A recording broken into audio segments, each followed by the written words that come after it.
They're not discriminated against. I've had conversations with colleagues on the floor who say, oh, my son is gay, and he says that he doesn't experience any discrimination. Well, good for him. I hear from people every single day where that's not the case for him. That's not the case for them.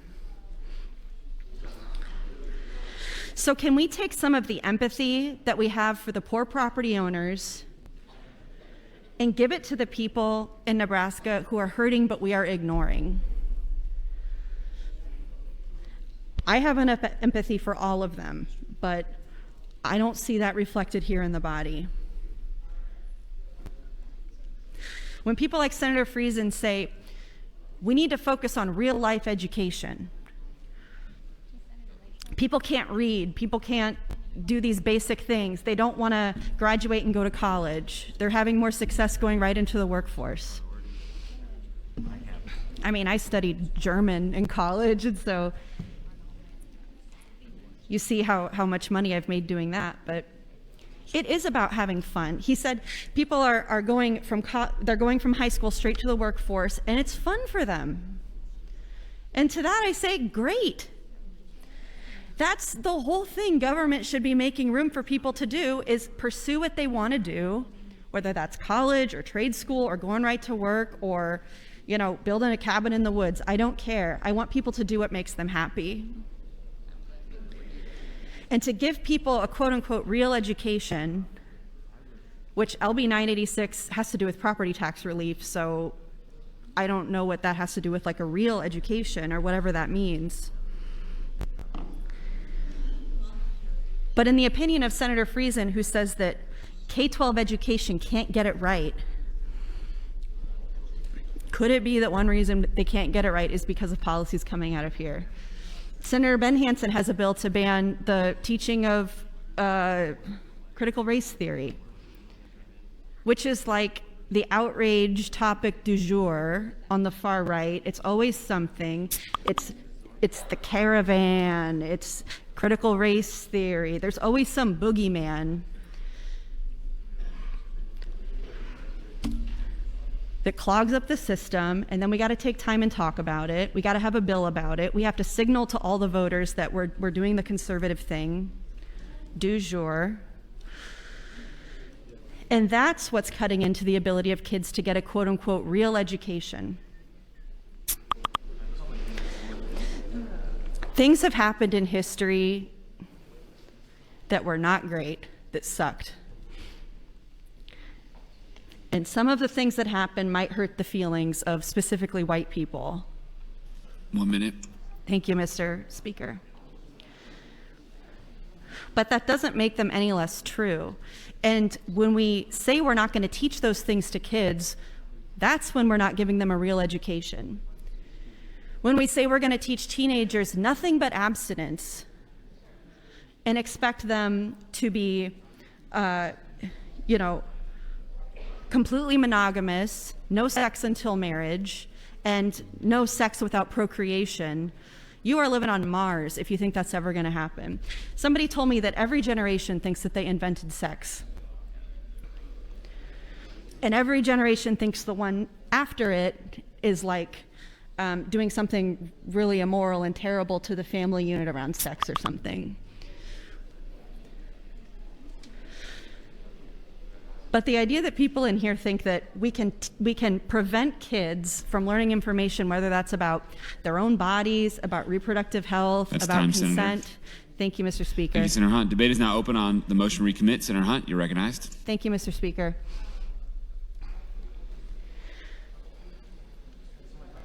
When we take the opportunity from kids away by passing policies in here to learn the truth about life, whether that's the reality of racial atrocities committed in our country that Senator Hansen and several co-signers want to ban by saying we can't teach things that hurt people's feelings.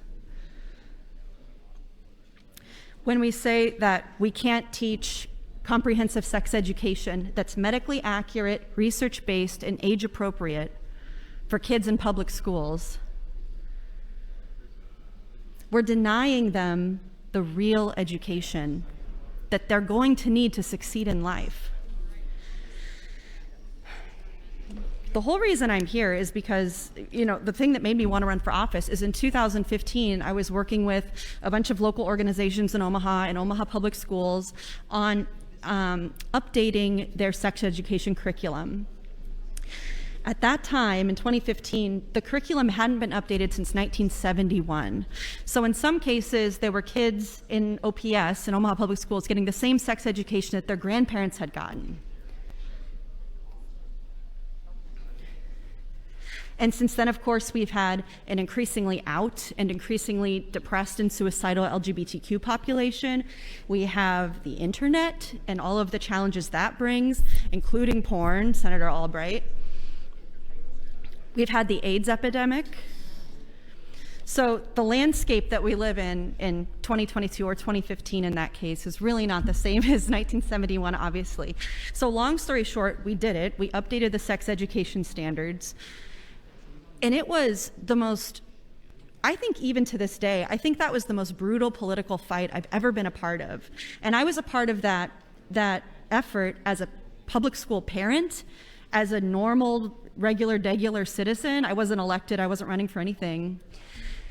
And I remember one guy saying to me, who was opposed to teaching sex education, that these are matters for adults, that kids can learn about these things when they're 18 and they're, adults in the world, that's the right time for them to experiment and learn about these things. What is so magic about the age of 18 that makes that the time when people can learn about reproductive health, about consent, about STIs and STDs? Douglas County had some of the highest rates of STIs and STDs in the entire country. And after the school board passed comprehensive health education, which is still not quite comprehensive, but we did update it, those rates started to go down. Do you think that there could be any correlation between teenagers knowing how to have healthy sexual relationships and healthy relationships with themselves and a decrease in the rate of sexually transmitted diseases in our community?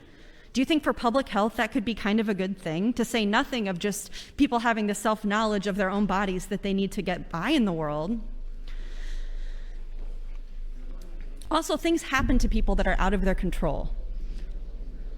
Assault, harassment, attacks that happen because of the choices made by other people through no fault of the survivor. Health education helps people deal with that too. And it breaks down the stigma that, I had in my generation around surviving an assault, around dealing with harassment. 1 minute. So when we say that K-12 needs to focus on real life education, I'm going to tell you about real freaking life. There's a lot more to it than reading, writing, arithmetic. And we all know that. And we're all in here for 4 years, maybe 8 years. We want to feel like we really did something. So we're going to make sure the kids aren't looking at porn, that they're not learning about racism, and that they don't get to know about STDs. Really great work, guys. I hope that we keep cutting taxes for the rich, and that'll really attract more people to Nebraska. You know how insane that sounds. It's just that it's hard to do things that are politically unpopular among the far right, but it is right to do them. Do I think you're going to abandon this fealty to the cult of far-right conservatism? No, but it is the right thing to do. Thank you, Mr. Speaker. Thank you, Senator Hunt.